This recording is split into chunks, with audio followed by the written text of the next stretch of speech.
या मराठी माणसाने बनवली आहे, भारतातील पहिली आणि एकमेव आनंदशाळा.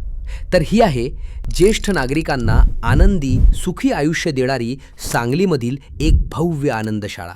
हा प्रकल्प साकारणारे व्यक्ती आहेत अभिनव कामाजी. आई वडील आजी आजोबा यांचं वय झालं की त्यांना एकटेपणात जीवन जगावं लागतं.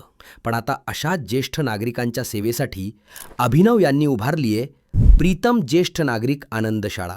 तर ज्येष्ठ नागरिकांना मानानं आनंदाने जगण्यासाठी इथे उच्च दर्जाच्या सोयीसुविधा आहेत. आरामदायक निवास, शुद्ध आणि सात्विक आहार, फूड कोर्ट, फिटनेस आणि स्पोर्ट्स कॉम्प्लेक्स, दवाखाना आणि मेडिकल शॉप्स, मंदिर, स्विमिंग पूल आणि बरेच काही. तसेच त्यांची काळजी घेणारे प्रशिक्षित कर्मचारी.